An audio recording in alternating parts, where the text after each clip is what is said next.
Cheerleader. What? So, those of you at home, this is for a regular class bonus video. I'm going to try and go through and read our stuff for the quiz tomorrow for those of you who are lazy or just trying to save time. I was going to read the story out loud for you and maybe even have a little discussion to try and help you out with things.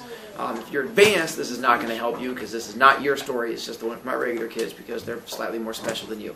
Deal with it. We're going to take a look at a story called Zoo, which is on my website. You should also have the paper copy to try and make things a little bit easier. So Zoo, which by the way is going to deal with irony and all the fun stuff like that. The children were always good during the month of August, especially when it began to get near the 23rd. By the way, that should tell you when part of our setting is. It was on this day that the great silver spaceship carrying Professor Hugo's interplanetary zoo settled down for its annual 6-hour visit to the Chicago area. Before daybreak, the crowds would form, long lines of children and adults both, each one clutching his or her dollar and waiting with wonderment to see what race of strange creatures the professor had brought this year.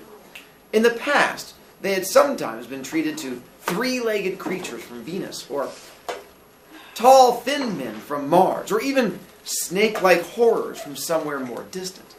This year, as the great round ship settled slowly to Earth in the huge Tri-City parking area just outside of Chicago, they watched with awe as the sides slowly slid up to reveal the familiar barred cages.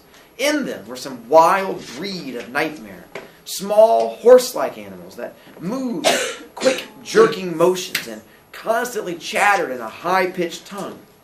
The citizens of Earth clustered around as Professor Hugo's crew quickly collected the waiting dollars, and soon the good professor himself made an appearance wearing his many-colored rainbow cape and top hat. "Peoples of Earth!" he called into his microphone.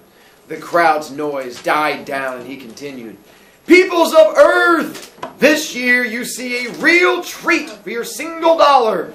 The little-known horse spider people of Khan, brought to you across 1,000,000 miles of space at great expense. Gather round, see them, study them, listen to them, tell your friends about them, but hurry, my ship can only remain here for 6 hours."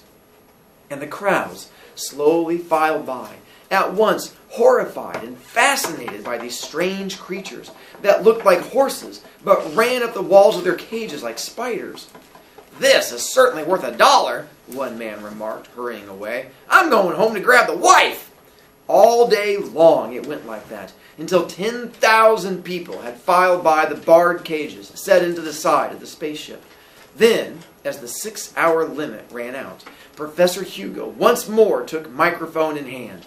"We must go now, but we will return next year on this date, and if you enjoyed our zoo this year, phone your friends in other cities about it. We will land in New York tomorrow, next week on to London, Paris, Rome, Hong Kong, and Tokyo. Then on to other worlds." He waved farewell to them, and as the ship rose from the ground, the Earth peoples agreed that this had been the very best zoo yet. And then the little dots mean there's a scene change. In one, the she creature was happy to see the return of her mate and offspring. She babbled a greeting in the strange tongue and hurried to embrace them. "It was a long time you were gone. Was it good?" And the he creature nodded. "The little ones enjoyed it especially. We visited 8 worlds and saw many things." The little one ran up the wall of the cave. "On the place called Earth it was the best. The creatures wear their garments over skins and they walk on 2 legs.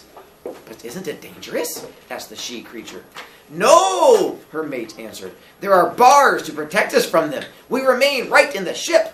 Next time you must come with us. It is well worth the 19 kamaks it costs." And the little one noted, "It was the very best zoo ever." And that's where our story ends. Yay! So I get it. So, the big question I'm going to have for you guys tomorrow is, why is our story ironic? Because the animals thought the people were the zoo, and the people thought they were animals. Nicely done. So we thought it was an alien zoo, but it turns out we were in the alien zoo because they were bringing all the aliens to come visit us. And so that was the ironic twist that you have throughout the whole thing. That's the only big, tricky thing that'll be on there. Other than that, it's going to be questions about like the setting, like when is our story taking place?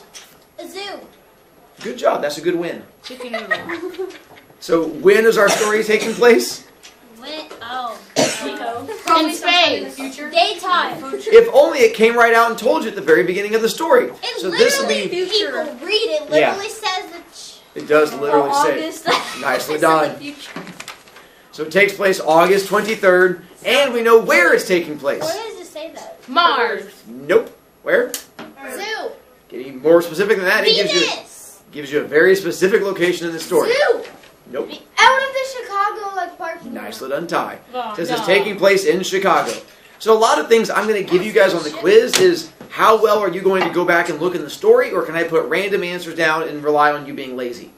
My guess is Lazy. relying on you being lazy. Yeah. For those of you who are trying to get the better grade, it's right there, literally right in front of you.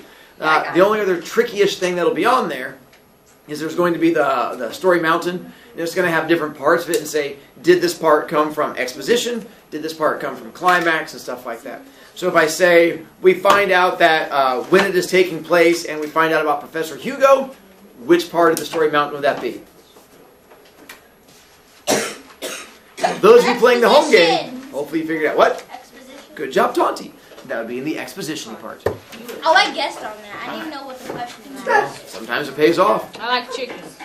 Then, we're going to take a look at the cheerleading as a sport one, and we'll read through there to try and help out also. Thank you. Cheerleading is a sport. That's why we're going to read it. So happy.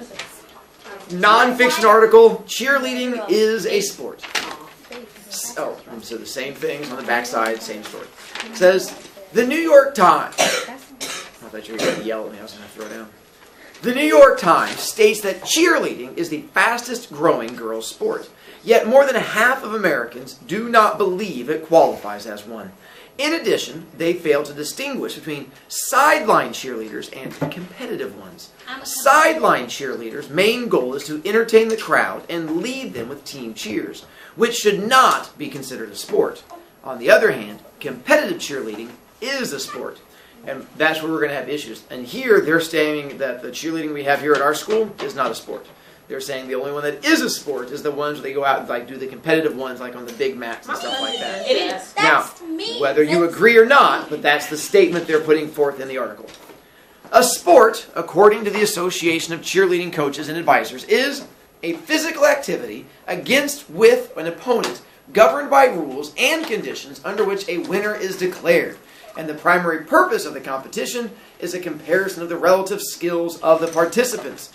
Because cheerleading follows these guidelines, it is a sport. Competitive cheerleading includes lots of physical activity, like gymnasts, cheerleaders must learn to tumble, they perform standing backflips, round flip-flops, full layout twists. Cheerleaders also perform lifts and tosses, and this is where the flyers are thrown in the air, held by bases in different positions that require strength and cooperation with other teammates. Just as basketball and football have guidelines for competitive play, so does competitive cheerleading. The whole routine has to be completed in less than 3 minutes and 15 seconds. 30 seconds. Well, for them they say 3 minutes and 15 seconds. No, it's Might 2 be- minutes and 30. It must be a different, I don't know. And the cheerleaders are required to stay within a certain pre-marked area. Competitive cheerleading, meaning you can't just run all over the place. That's right on the big mat. There you Yes, go. I knew that. I know. I figured you did. Competitive cheerleaders' goal is to be the best. Just like gymnasts, they are awarded points for difficulty, technique, creativity, and sharpness. The more difficult a mount or stunt, the sharper and more in sync the motions, the better the score.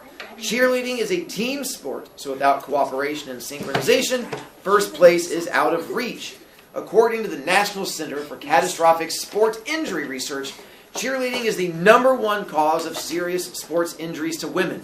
Emergency room visits for cheerleading are 5 times the number than any other sport, partially because they do not wear protective gear. While many athletes are equipped with hip pads, knee pads, shin guards, or helmets, smiling cheerleaders are tossed into the air and spiral down into the arms of trusted teammates. The flyers must remain tight at all times so that their bases can catch them safely. Also, because cheerleading is not yet recognized by a sport as many schools, neither proper matting nor high enough ceilings are provided to ensure safety. Instead, the girls use whatever space is available. More recognition of competitive cheerleading as a sport would decrease the number of injuries. So why do many Americans not think cheerleading is a sport? It shouldn't be, because cheerleaders do not use balls or manipulate objects, if you're not counting megaphones, pom-poms, and signs as objects, because wrestling, swimming, diving, track, cross-country, gymnastics, ice skating, and boxing are recognized by sports and in the Olympics and do not use anything like a ball. Some people argue that cheerleaders are just flirts in skirts with their only job to entertain the crowd. But cheerleaders today compete against other squads and work just as hard as any other athlete. Can we watch a video? Competitive cheerleading is a sport. It is a physical activity that is governed by rules under which a winner can be declared, and its primary purpose is to compare the skills of participants. Hopefully, cheerleading will become as well-known a sport as football and basketball, and even appear in the Olympics, since cheerleaders are just as athletic and physically fit as those involved in the more accepted sports. So that video? For the quiz tomorrow, what I'm going to have you do is find examples in there of fact, find examples in there of opinion, and then also connecting it with irony. Because I'm going to give you examples of irony to help you out there. Like the kid who's trying to hand me a Simpson sheet while also losing points at the exact same moment. The irony of her trying to gain points while losing points would be an example of irony. So the thing we learned on Monday with all that irony, there are multiple questions on the quiz about that to try and help you out. So trying to at least get you guys going in the right direction. Beyond that, it's just a matter of going through and doing the homework and stuff along there. Good luck tomorrow for those of you who use the video.